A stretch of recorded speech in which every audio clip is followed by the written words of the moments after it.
My name is Cheryl Carr. I work at Walsh in Career Services. I've been at Walsh for a long time. I'm also a Walsh alumni. So I'm here to, and my partner and Director of Career Services, Caitlin, is also here. I'll let her go ahead and introduce herself, and we're happy to host this presentation along with Suzanne Welsh. But Katie, do you want to go ahead and introduce yourself? Yeah, absolutely. So, hi, everybody. I am Katie Molesky, Director of Career Services here at Walsh College. I am also a proud Walsh alum. I got my Master's of Business Administration, my Master's of Science and Information Technology Leadership, and my Bachelor's of Business Administration, all from Walsh. So, I clearly love it. And then on the side, I'm also instructing. So, I don't know if I have any of you in my courses, but I do teach over at Walsh and a couple of the community colleges as well. Okay, thanks, Katie. Before we get going, I just wanted to mention a few things. We will be recording this presentation and we will be sending out the PowerPoint as well within a day or two of after the presentation. So if you feel like you're missing something, or don't worry, we'll be sending out the recording as well as the PowerPoint to everybody that signed up as well as attended. We also have an event on April 24th. I want to mention that is a hands-on workshop, and we cover several different topics, including resume writing, LinkedIn, job search, GPS, interviewing, and am I missing anything, Katie? So we cover. Did you mention the resume? Yes, resume. So we're covering all different types of topics, and it's a hands-on workshop for you to work on it yourself. And again, that's at the Troy campus at Walsh. You would go onto the Career Services link to sign up for that. It's from 3 to 7, or actually 3 to 8. And you can come for the whole entire time, or you can just come for whatever you need assistance with. So I want to mention that workshop. Also, we will have another lunch and learn coming up every month. We do have one, so check out the website. I'm going to be monitoring the chat. So if you have a question, if you want to pop it in the chat, and then we're going to either address it during the presentation or after. We want to make sure every question is answered, and we can also follow up with answers if you have any questions after the presentation. And I think that's about it. I want to go ahead and introduce Suzanne Welsh. She's got lots of experience. She's a management consultant, career coach, as well as she's been in recruiting for many years, and she has a wealth of knowledge. And as helping on the job search side, applicants prepare for their job search, writing resumes as well as many other areas, and also on the recruiting side, the hiring side. So I'm really excited for Suzanne to be here, and I thank you for her giving her time, and I thank you for everybody that's participating in this presentation. So go ahead, Suzanne. Well, thank you, Cheryl, so much, and to Katie as well for this wonderful invitation. I'm delighted to be here. Again, my name is Suzanne Welsh. I'm a coach and a recruiter, and we're going to be covering a lot of material today. So my encouragement for each of you, and again, as Cheryl mentioned, the slides and the presentation, the recording will be made available to you. What I encourage you to do today for the next hour is to relax, take in the knowledge. There's a lot of information on the slides in this PowerPoint. And as Cheryl mentioned, pop your questions, your thoughts, your concerns about resumes into the chat. Cheryl will be monitoring your thoughts and questions, and we'll get to as many as we can today. And this session today is also a great session to get ready for that wonderful hands-on session on April 24th. And I really encourage all of you to sign up for that, because we're going to have a lot of knowledge sharing today. And then the next step is to get that resume draft together and then go into that workshop on April 24th with a good working draft where you'll get more support from the team. So again, a lot of material, just kind of take it in, and you will get all of this information sent to you. And we want to, again, just quickly mention, we want to get you ready for the 24th. That's really the purpose of today's session, as well as getting you up to speed on resumes. Okay, the truth. As a former recruiter and a coach, I don't mince words. I tell it like it is. And here are some, I'm not going to go through all these. I'll just mention a couple of them. But here's the truth about how resumes are handled in the real world. If your resume passes an applicant tracking system, and we're going to talk a little bit more about these ATSs or applicant tracking systems, you have 6 to 10 seconds to engage the recruiter or leader or whoever's looking at your resume in order for them to look further at your resume. 6 to 10 seconds. That's actually very generous. When I was recruiting, sometimes it was 3 to 5 seconds. So what we want to help you understand is it's critically important, especially at the top of your resume, to be very clear about what you're targeting. And let me just point out a couple other points here. Resumes are not effective marketing tools. Now, I know that might surprise many of you, but do you need a resume? Yes, you need a resume. But does applying for jobs and answering ads, is that the most effective way to land your next role? No. It is a critical step. Yes, we're going to help you get a great resume together, but we want to set your expectations properly. As coaches, we talk to lots of candidates every day. I talked with one this morning, applied to over 200 jobs. How many responses did she get? 0. And that's common because, again, these applicant tracking systems bump your resume out over 90% of the time. So look at your resume, updating your resume as a wonderful opportunity to help you hone your career direction. And again, just another brief mention here, these applicant tracking systems or these software filters, again, screen out over 90% of all resumes. So when you apply for a job, there's a very good likelihood, even if your resume is in great shape, that ATS is going to bump your resume out. That's just the reality of it. But this event on the 24th is going to help really strengthen your resume so that it will help your resume pass these ATSs, these applicant tracking systems. All right. So one of the basic questions you want to ask yourself when you're updating your resume is, what is it that you want to do? What are you targeting in the future? We want to craft the correct message on your resume to the marketplace. And certainly going to job postings, I like Indeed because it's an aggregator and it pulls from hundreds and hundreds of sites to meet the criteria that you input into Indeed on that homepage. Maybe some of you are familiar with Indeed, but it's important to understand where you and the marketplace meet in terms of language. And looking at live active job postings on sites like Indeed can give you an excellent idea of where you and the marketplace meet in terms of language and what language you can then import onto your resume to send the right message that resonates with the marketplace. And that's also true for you. All right, this is basic. I'm just going to spend a hot second here on guidelines. Of course, no I's, me's, we's on the resume. Numbers 0 to 9 are spelled out. This is always a big common thing, so I just want to mention it. 0 to 9 are typically spelled out on a resume. 10 and above are numerical, and no fancy fonts. One of the key elements with getting your resume past an applicant tracking system, everyone, is keeping that resume format and the language simple and clear, because there's a wide range of applicant tracking systems out there.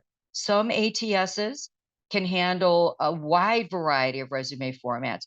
Others are perhaps more antiquated, and so it's much tougher to get your resume through some of the even older ATSs. So keep it simple, absolutely.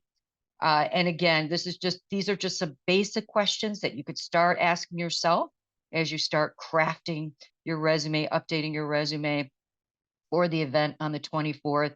Who are you? What are your functional skills? In other words, what are your skills that the marketplace is really looking for? Again, preemptively going to live active job postings of the kinds of jobs you're targeting can give you a really good idea of what functional skills you possess and that the marketplace is looking for.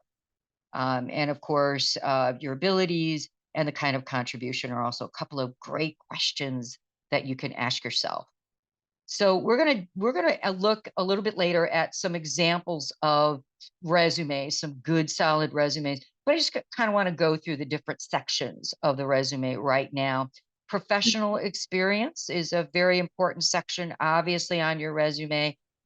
Typically, there are exceptions to this, but typically, when we coach candidates, we encourage them not to have any dates on their resume prior to 15 years ago. Now, we have a bunch of math whizzes in the room. I'm certainly not one of them, but if I'm doing the math correctly, it's 2024. Is that 15 years back is what, 08? So typically we do not recommend any dates in your professional experience block prior to 07, 08. But again, there are exceptions, and you can discuss those exceptions with a career coach. And then underneath here are just some basic information blocks that should be included in your professional experience. And again, we'll look at some samples a little bit later. Suzanne, Yes, please. I just want to mention that we did have a question in the chat, and executive level with 20+ years experience, should they be only 2 pages still? Ideally, yes. Now, what you can do is there is a format, a resume format, where you can condense your experience prior to 15 years ago under a section at the bottom of your professional block called previous or prior relevant experience, where you can include the name of the company, job title, maybe a line or two about a spectacular quantified result that you delivered, but no dates, typically no dates. The exception to that could be someone who's targeting consulting roles. So if you're using your resume and perhaps your LinkedIn profile to market consulting, if you have an LLC or you're somehow have an independent presence as a consultant, your years of experience may benefit you in terms of giving you credibility as a consultant. However, what we're addressing today for the most part are candidate students who are targeting full-time roles. But yeah, with executives, ideally, it still is 2 pages. Because let's think of the audience here. Who are the primary audiences for resumes? It's recruiters. Well, ATSs certainly. And ATSs really don't care about the length of the resume. It really just scans for keywords and phrases. But recruiters and leaders.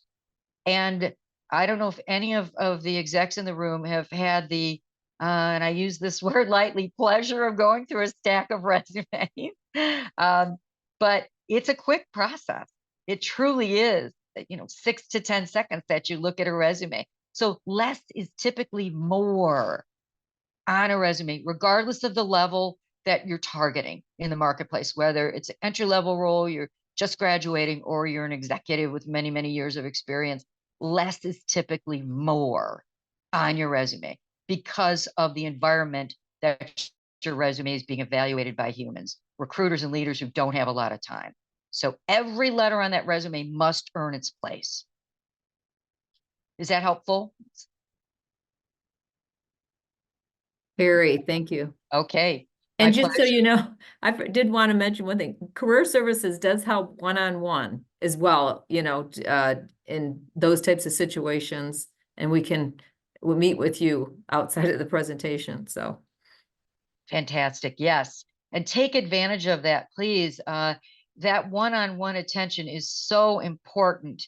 And it can be the key to you getting over that hump. And most people experience this hump of getting their resumes updated. Be confident that you have that support, that experience on your side of coaching. So thanks for mentioning that, Cheryl. That's terrific. So here are some other, and Cheryl, keep jumping in with questions. Love it. And one would love to answer as many questions throughout the presentation as possible. So here are some things as you start to dig in a little bit more with updating your resume. The job title at the top of the resume must be clear and market friendly. So in other words, the job title at the top, remember, that's the first piece of information that recruiters and leaders will typically see on your resume. So you want to make sure that that job title identifies what you are truly targeting and what the marketplace is looking for. Again, looking at job postings preemptively to find that common language of what you're looking for and what the marketplace is looking for is really important. And then highlighting hard or technical skills and soft skills at the top of your resume and your career summary is important. I think one of the best ways really to update your resume is to look at other samples and look for things that you like.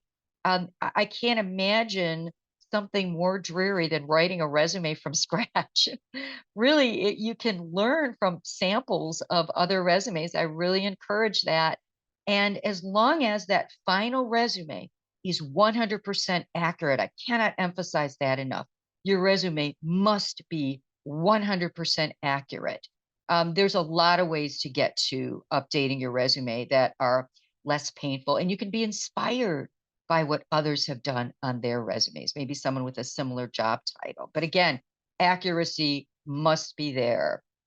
All right, and we're going to talk about accomplishment statements, and there's an easy formula I'm excited to share with you about in coming up with your bulleted accomplishment statements in your experience block. It's called the CAR formula, and we're going to take a closer look at that. Okay. So your brand, we're not going to dig in too much with your personal brand today, but your personal brand identifies the unique value you bring to the marketplace. So just want to throw that out there, and you'll see in good resume samples and in the samples I'm going to show you, there are personal brands, and I can point those out to give you an idea of what a personal brand is. Okay. Throughout your resume, certainly at the top, in your career summary, which is underneath your job title, we want to call out as soon as possible your hard and soft strengths. So many of you are obviously have business degrees, more technical kinds of degrees, MBAs, etc. You have a lot of technical skills. The market is looking for that. So we want to spell out your hard skills. But I can tell you in today's marketplace, in interviews, what companies, and maybe some of you have interviewed have discovered this, what they're looking and listening for is adaptability. Because the life cycles of jobs continues to speed up, and certainly the pandemic was a catalyst, but we saw that prior to the pandemic, and I'm sure, Cheryl, you can attest to that. Life cycles of jobs were continuing to speed up even prior to the pandemic. And then life cycles, the world just changed overnight. And so the life cycles of jobs, in other words, jobs being born, living, and dying, sped up through the pandemic, and that trend continues. So one of the qualities that organizations are looking for is adaptability in terms of soft or people-focused strength. Are you willing to learn? Are you open to trainings? Do you have certifications beyond your degree? Can you jump in and hit the ground running and really contribute right away? And I encourage you to think of your strengths versus your skills. Strengths are things you're good at and you enjoy. Skills are simply things you're good at. So just want to make that distinction there. And then just a brief word here about functional specific skills and strengths. I think one of the best ways to identify your function specific strengths is to, again, look at job postings in the area, the job titles that you're targeting. What's the language that companies are using in today's marketplace to describe the strengths that they're looking for?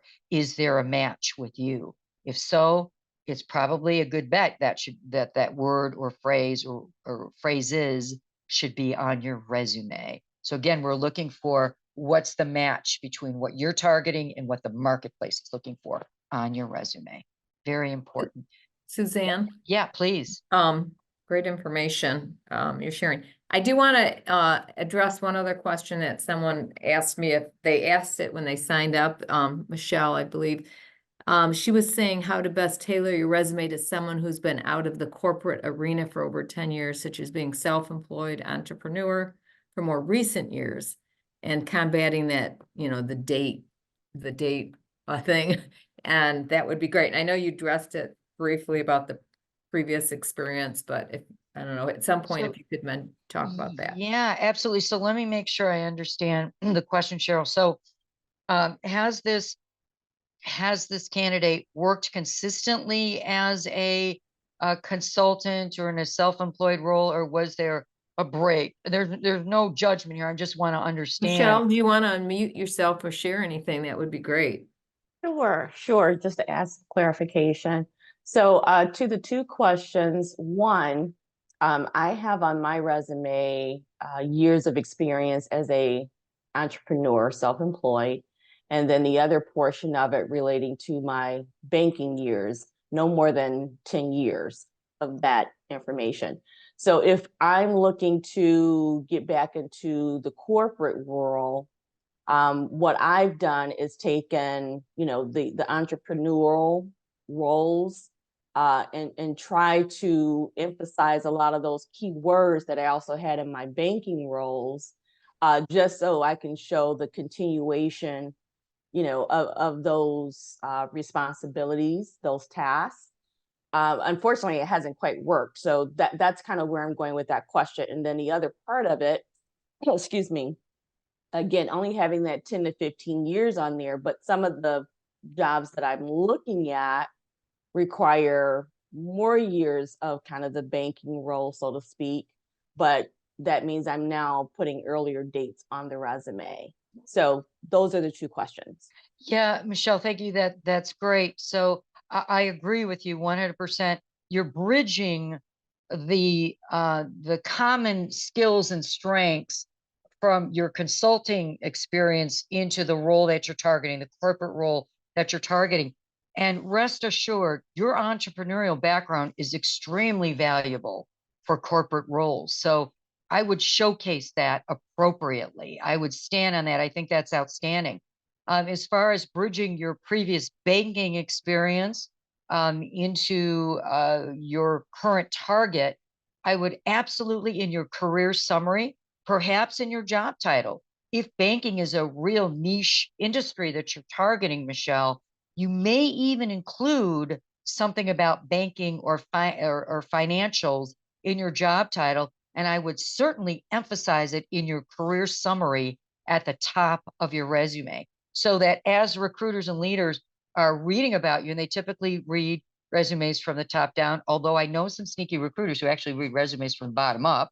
That's another story. But anyway, I would absolutely spell out in your career summary at the top, Michelle, bridging that early banking experience to what you're targeting in the future. You could go so far as in your career summary at the top to say targeting opportunities in banking / financial, if that's truly your niche goal in terms of industries. So stand on your entrepreneurial experience. I would absolutely, whatever your title was, whether it was president or consultant or whatever it is, let's recognize that, especially at sensing at this point in your career, you have a lot of varied experience.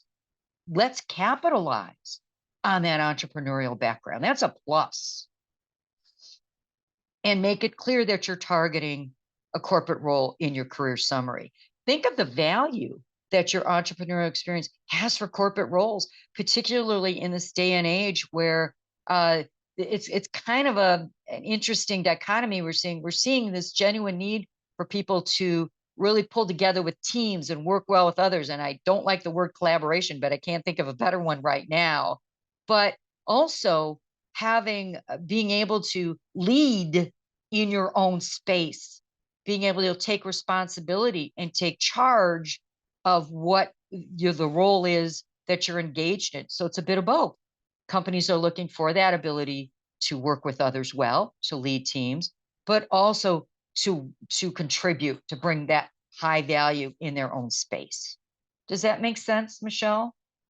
It does, and I may have to tap to the one-on-one as it was suggested, only because a lot of what you mentioned, I really have done, or at least I believe I've done, but I don't know that it's really worked in my favor.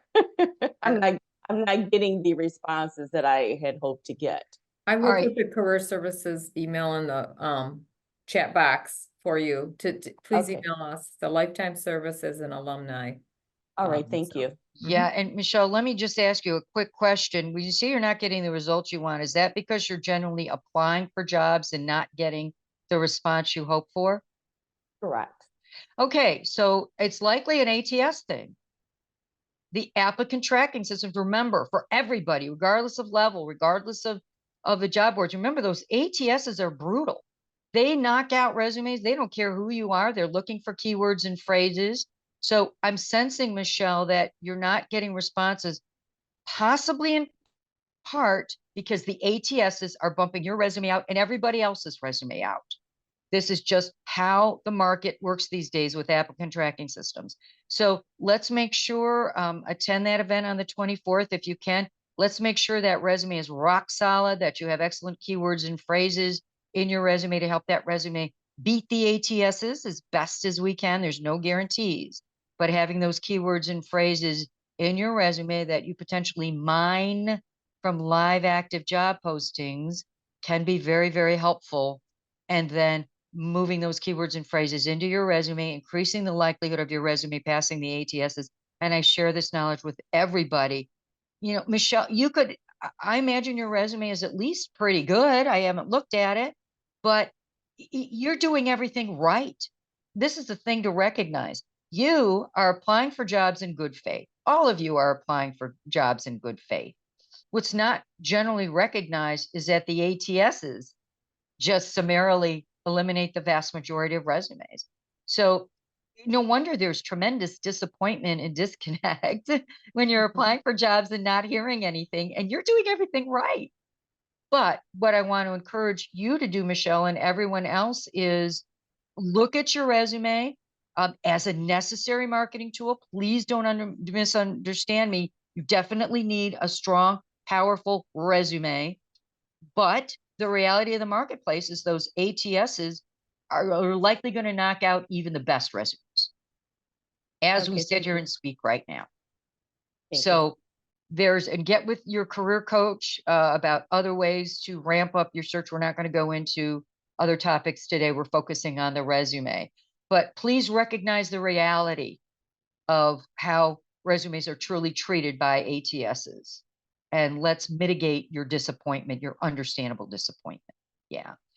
We're going to look at job. We're going to take a closer look at job. Okay. So a job scope statement. So this block of text is cut from the sample of a resume, the professional experience section of a resume. And you can see the pattern. We recommend that you follow this very simple pattern for your resume. And so we have the name of the company, the city, state, the job title, and then here underneath operations manager is the job scope statement. I want to point this out because there's a lot of confusion around job scope statements. A job scope statement is not a bulleted accomplishment statement, which goes underneath the job scope. The job scope statement is simply one or two lines that generally describes what you did in that job factually. It doesn't have results or a lot of specifics in it, but these two lines right here: manage daily operations of 100,000 square foot, et cetera, directed inventory control. That's a job scope statement. And then underneath this next position, warehouse manager, oversaw shipping, receiving inventory, 100,000 square foot warehouse. Those are job scope statements. The bullets underneath them are accomplishment statements. I want to clarify this soon, as early as possible, because when it comes to editing and when you attend the session on the 24th, we want to make sure you go into that session with a very clear understanding of what the job scope statement is and what the accomplishment statements are. Two very different pieces of information that are lined up underneath next to each other on the resume. And there's a boo-boo. I'm going to out a boo-boo here. Two supervisors, two should be spelled out. So I'll take it for the team here. My boo-boo, 0 to 9, remember, is generally spelled out. Numeric 10 and above is the numbers spelled out. Okay. So just make sure you understand the difference between the job scope statement and the accomplishment statement, and you'll save yourself a lot of heartache when it comes to editing, sitting down on the 24th and editing your resume. All right. Challenge, action, result, or the CAR principle. One of the most challenging tasks for people who are updating their resumes is coming up with bulleted accomplishment statements. Again, in a few minutes, we're going to look at some good examples of resumes. But the challenge, action, result, or CAR principle is an easy way to help you think through your accomplishments in specific jobs. And these accomplishment statements, again, go in your experience block. Here are those key questions you should ask yourself as you're thinking through what was the challenge or problem you tackled for an accomplishment? What was the action you took either individually or as a team? Did you lead a group through? And what was the all important result of that? And I think, again, the best way we're going to get to some examples here is to look at examples. I think just bringing what a good accomplishment statement is or a CAR statement is one of the best ways to learn it. Here are a couple of ideas to help you think through some accomplishments from your career history, performance reviews. Take a look at your calendar. It's a great way to remind yourself of some of the projects you've been involved in, talking with former colleagues and leaders, and of course, asking yourself questions. Here are some memory joggers. Again, please don't frantically write these down. You're going to get all of these questions. Cheryl will make sure all of these slides are available to you. But one of the things I want you to notice about all of these memory joggers is I was looking at this the other day and I thought, oh my gosh, all of these questions are related somehow to the bottom line, to money, to profits. So thinking that way, particularly for those of you in the room who are targeting a financial or a business role, think in terms of how did you make money for an organization? How did you save money? How did you increase efficiency? How did you decrease waste? Yeah. All And that can be used in interviewing as well. Yes. Great point, Cheryl. Yes. In fact, I'm glad you mentioned that, Cheryl, because one of the best reasons to really devote some good quality time to updating your resume is one of the best uses of updating your resume is to get ready for interviews. What an excellent interview prep tool. Many candidates just throw the resume together and recruiters and leaders can see it. And for those of you who looked at resumes, you can tell if somebody has really spent time updating a quality resume if they just threw it together. So if you need a little more incentive to get that resume together, remember, updating your resume is a brilliant way, to Cheryl's point, to get ready for interviews. Absolutely. Okay. What are recruiters and leaders really looking for? They're looking for data. I talk to candidates virtually every day, and my fellow coaches do. Well, I don't, we're talking through a resume with someone.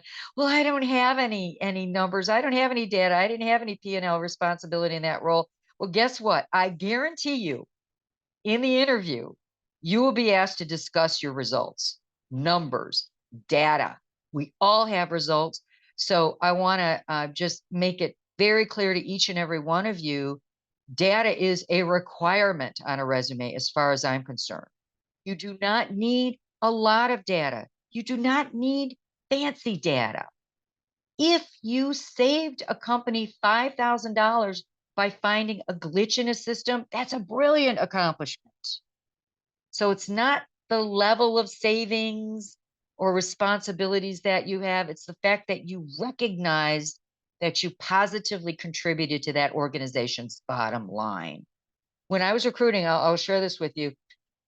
I had, there were two leaders in particular I remember from an automotive company I worked with, and both of them said to me, Suzanne, don't you dare send me any resumes without at least some quantified data.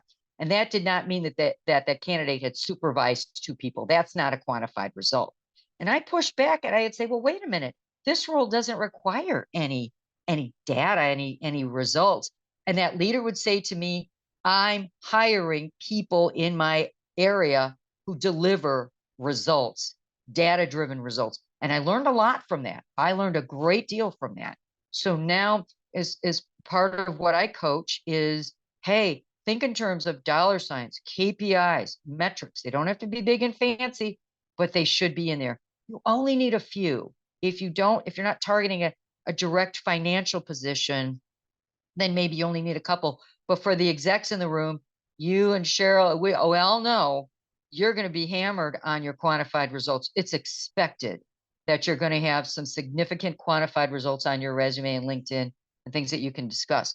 The other benefit, and I know I'm going really fast, I'm super excited to share all this knowledge with you, so bear with me. The other advantage to having at least a couple of quantified results on your resume is that you're setting yourself up for success in the interview. Because the question you can practically count on an interview is, tell us about the top result or results you delivered to your previous company. Particularly for those of you in the room in the business and finance world, you can expect that. So by providing on your resume and your LinkedIn profile ahead of time a few key quantified results, you can expect that scary interview question is going to change to, wow, Michelle, wow, Rachel, that's great. You saved 20% in leading this project. Tell us more about how you did that. That's the position we want you to be in. So having at least a few quantified results in your resume will set you up for success. Okay, here's a fun little exercise for us. This is a good, better, best. And so we can see in that first bullet, it's kind of blah. These are all accomplishment bullets, possible accomplishment bullets, all describing the same accomplishment. But the first one has no data in it. It's much less interesting to me as a recruiter and a coach. The second bullet has data, 22% in a 6-month period, as does the third. However, why is that third bullet the best? It's virtually the same as the second bullet, but why is the third bullet better? Because the quantitative data is near the front of the bullet. Let's keep in mind, for humans, resumes are read left to right. We want to make it as easy as possible for that recruiter or leader who's looking at your resume to see your quantified results. So it's actually flipping the car process or a principle to the rack process, result, action, challenge. So it's putting that result first. Write your bullets. What I encourage you is write your accomplishment bullets using the car principle, challenge, action, result. And then when you go to put it on your resume, flip it so the result is at the beginning. We'll do one more. Just spend a hot second here. Again, you can see the second bullet, same description, but the second bullet is more powerful. Why?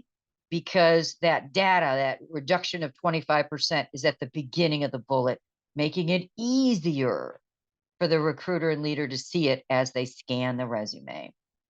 This is just review, and I'm sure all of you are have some really good result ideas. Again, notice all of this is about money, investment, profitability. So think in terms of that. How did you make money? Again, what are the things to think about? How did you make money? How did you save money? How did you increase efficiencies? And how did you decrease waste? All right, then education. What's not on here? Dates. Although here the candidate put that they graduated in 2011, I would have pushed back and said, why? That was over 10 years ago. Now, we can make a case and talk with your career coach about this, talk with career services about this. In some cases, it does make sense if your degree is very recent and your GPA was very high to indicate that. But that's a case-by-case thing. Talk over whether or not you should include your recent graduation date and high GPA on your education section. But I would not have included this graduation 2011. Why? because the recruiter can calculate your age. Everybody does it. I did it. It was illegal, but it's a human thing. You want to figure out how old is this candidate. So you don't want to give it away with your education date. Did I ever exclude anyone because of their age? Absolutely not. Are there recruiters and leaders who do that? Absolutely, yes. So don't give it away. Don't keep that date unless it makes good sense to include your graduation date. Don't include it. Certifications and licenses. Let me say a little wee bit here about certifications and licenses. Certifications and licenses are hot. Your degree is hot. So are certifications and licenses. I strongly recommend that as you move forward in your career, look for opportunities to earn appropriate certifications, licenses, professional developments, trainings. Keep it fresh, because in today's marketplace, especially for younger grads, this is how careers are evolving, even more than before. So keeping fresh trainings, fresh certifications in your field, maybe branching out to related fields to keep you strong and well with a good knowledge base and well educated in your field is critically important. It's not just about professional experience anymore. It's about having those additional trainings. Yeah, absolutely. Okay. So here's a quick note on optional sections. At the bottom, we still see, Cheryl, I don't know if you still see this, but once in a while, we still see references available upon request. No need to put that. They know that. So let's dispel that myth that you need to include that piece of information. Okay, we've all been waiting to look, at a couple of resume samples. Here's one. So you'll note that at the top, let me see if I can move this out of my way a little bit. Okay. So manufacturing specialist. Note when we look at this resume, it's no more than 2 pages. This person has quite a bit of experience. So to our executive friend on the call who mentioned, hey, I have a lot of experience, here's a format that you can consider. Note that the additional relevant experience is at the bottom of the professional experience block with no dates. And obviously, I would recommend, since we don't want to go back, more than 15 years. Sorry, guys, didn't mean to do that. I would recommend that this candidate actually bump down the additional early experience, even above production team manager. And what that does is, notice that this additional experience is condensed. That leaves more room at the top of your resume to focus on what you're targeting and to deliver the proper marketing message on your resume. So we have to think in terms of relevancy. So Michelle, you want to pull your banking experience from the past. You could maybe invest a little more space in your banking experience from early on. But since you're targeting a corporate role, I do not recommend dates prior to 15 years ago. But you can, in your career summary at the top, and even in your job title, spell out that you're targeting banking and financial industries. So here's a very clear job title. Notice that, and I am not a fan of jargon. I have a stroke when I see words like experienced or collaborative in a job title or anywhere on a resume. Of course, you're experienced. You prove that in your experience block. There are many, many weak words. I'm going to share with you a few. And Cheryl, I'm sure you've got your list too of weak words that lots of candidates use that I absolutely don't want to see. We don't want to see on a resume. Words like collaborative, strategic, team player. Cheryl, I'm sure you have more. These are boring dead end words. And I'm going to pick on this resume a little bit. I know it's an example I'm sharing, but look at this. Professional. Of course you're a professional. You don't need to put that on here. You already have that. This candidate already has in the job title, manufacturing specialist. So this is an example of what to do and what not to do. Does this candidate really need to say that they're a senior manufacturing and quality professional with extensive experience in manufacturing and automotive settings? No, you can get rid of that whole first line. So I included this intentionally because we see many candidates do that. They state the obvious. Remember, you don't need to state what's obvious, what you prove in your experience block. That career summary should spell out what you do uniquely. So let me go in and pick on this one a little bit more. Proven track record. Well, everybody has a proven track record. Now, what I like is if I were coaching this candidate, I would encourage them to cut out that first sentence and part of the second sentence and start with tackles dynamic work environments by instituting an enjoyable culture. Now that's interesting.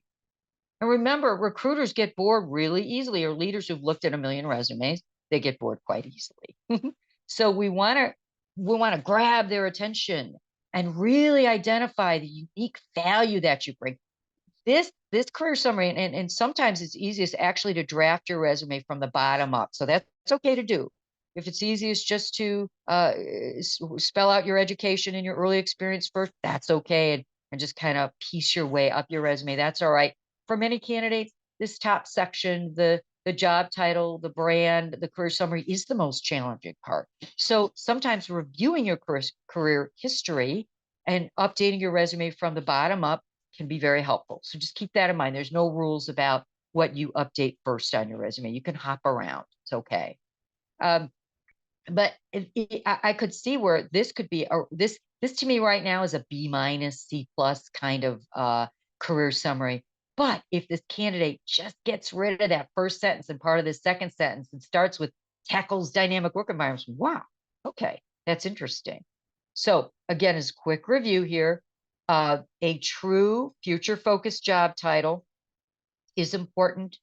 You can do slashes if you have more than one job title in mind.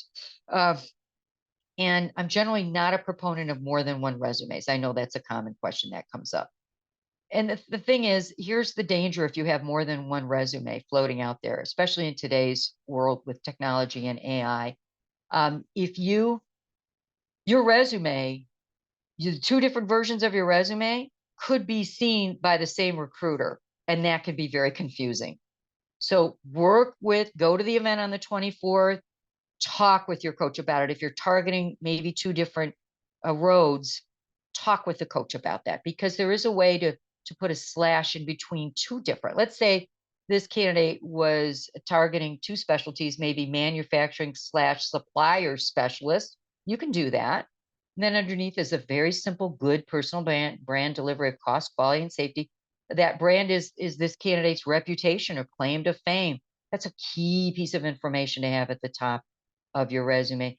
And then a very powerful career summary that really identifies what you do, what you're targeting differently, uniquely from everybody else.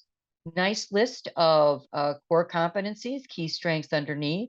By the way, I strongly recommend, let me just reiterate this. I know we talked about it a little bit before, but I strongly recommend looking at current job postings to pull out that language of keywords and phrases that you, number one, are targeting.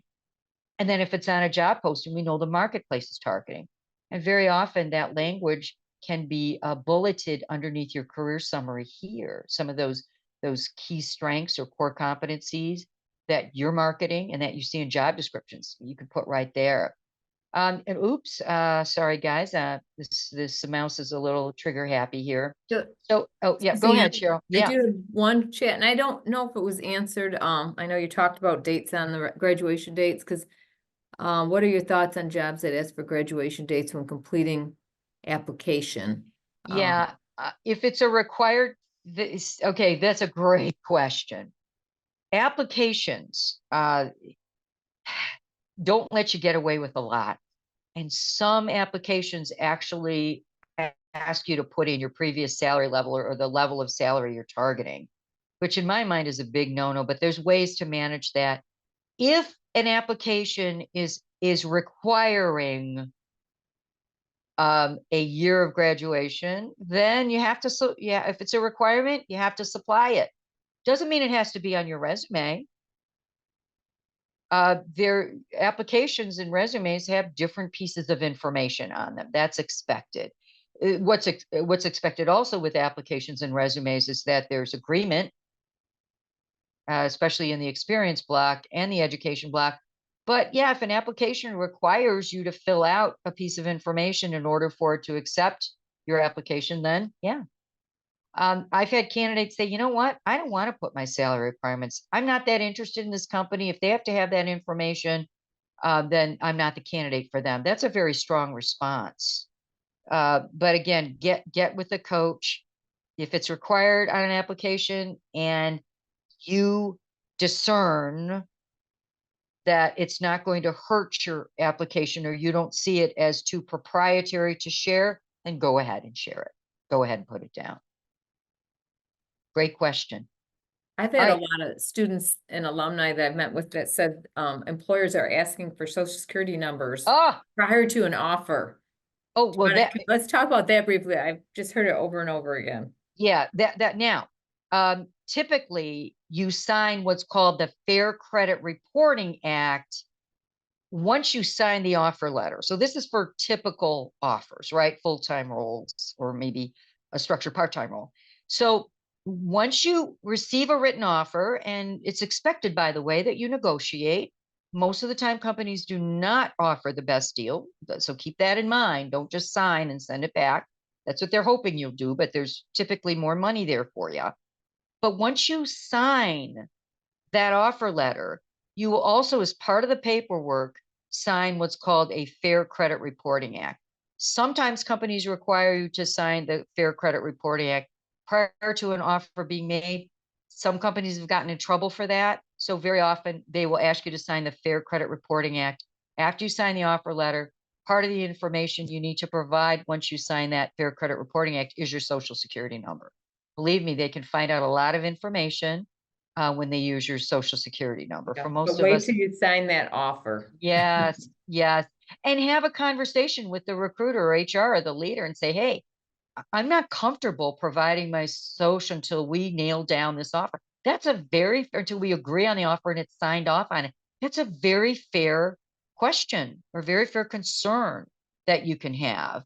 And legitimate companies go, oh yeah, of course. And they'll make good on it, right? They'll protect you and they'll cooperate on that very important point. Yeah.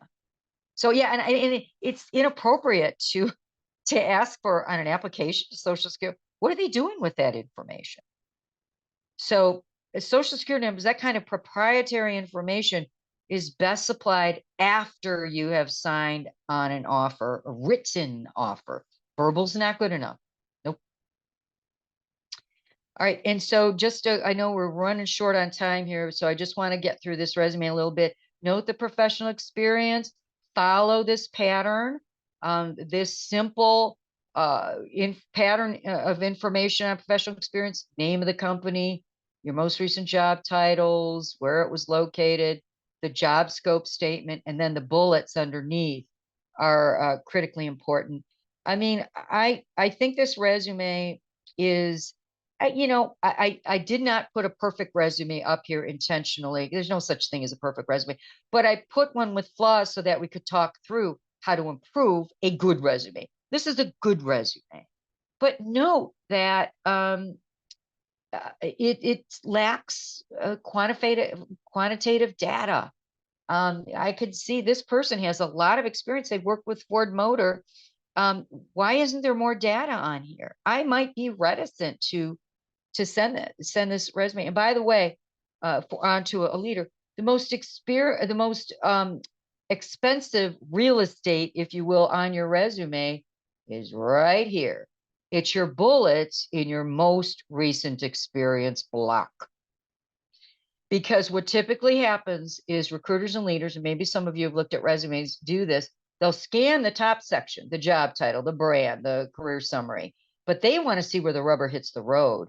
They want to look at the bullets and see if there's data there. Yeah. And I have rejected many resumes that don't have any quantitative data, and fellow recruiters have as well. Let's take a look at another resume. This is what's called a contemporary resume. It is left justified. I think if you're trying to decide between these two, this traditional resume, the marketing specialist resume, or the contemporary resume, I think there's more acceptance for this one, the traditional one, that's center justified in terms of the text. Left justified, we see more engineers and IT candidates like this one. So, I like what this person put in: leading and development leader, very clear. Guru, that's nice. Leadership coach and employee engagement guru, that tells me a lot. That's different and fresh and interesting.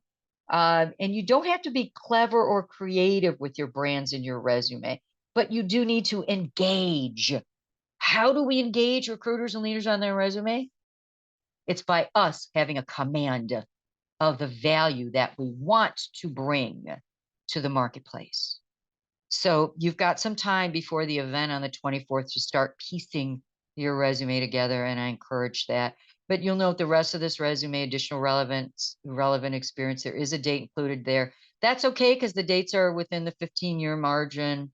But yeah, this is a good resume. There's plenty of quantified data. There better be, because this candidate is a leader. So if you're charting leadership or financial kinds of roles where there's responsibilities for monies, budgets, etc., the expectation is you are going to have quantified results. Don't sweat that, please. You can look at other resume samples and get ideas. All right, cover letters. Let's tackle cover letters here in the last few minutes. I know that was one of our deliverables. So cover letters, I'm going to just show you an example. You want to customize each cover letter. It's not about regurgitating the resume. Keywords are king and queen. But this cover letter example, again, you're going to get this sampled. I love this. And Cheryl, I think when you and I looked at this, we agreed this is a beauty of a cover letter. Why? Because note the two columns. On the left, your requirements. So what you're going to do, everyone, is if you like this cover letter idea and you're responding to an ad, you will take the job description and pull out the top 5, 6 snippets from that job description that you are strongest in here on the left. And then on the right, under my qualifications, you're going to provide a little bit of data, ideally quantified data, of how you can answer to that requirement on the left. The power of this cover letter is its simplicity, and you're doing the work for the recruiter. You're making it hard for that recruiter or leader who's looking at your cover letter and who will likely look at your resume next say no to you. The blocky paragraph cover letters are not read. I'll just tell you, they aren't. Recruiting leaders don't have time, and candidates spend an inordinate amount of time. I recommend this format at least to try, because not only are you doing a favor for the recruiters and leaders by spelling out the value you bring to that particular role, you're also preparing for the interview. You are also identifying how you are a specific fit for that role. Okay, so we just have a couple of minutes. Cheryl, anything popping in the chat? Someone has a question. What if you don't have access to quantified data for employers? Would you put an estimate? Yes. And how would you know if it's realistic? Yes, so that's a great question. Yes, and you can use the words about or approximately. It's important to use those qualifiers. As long as you could defend that data, you're good. So my encouragement in that situation, and we all have those situations, is you can underestimate. So if you think you saved 10%, if your good guesstimate is 10%, put 5% so that you can defend it. Because remember, it's less about the number and more about the fact that you recognize that you delivered a quantified result. And then in the interview, if you underestimate, you're doing yourself a favor, because if they ask you about it, and be prepared, they probably will want more detail on a quantified accomplishment. You could say, well, yeah, I said 5, but it was probably more like 8 to 10%. That puts you in good light. And then speak to it. Say, I don't have direct access to that data. It was a proprietary project, but I reached out to the former leader and we had a conversation. And boy, that's a great way, connecting with former leaders or colleagues. Say, hey, remember that project we worked on? I'm updating my resume. What do you think is a fair guesstimate for what we accomplished? And you may even get some direct data in doing that. So remember, all of this resume updating is preparing you for the interview and giving you more clear direction on what you're targeting.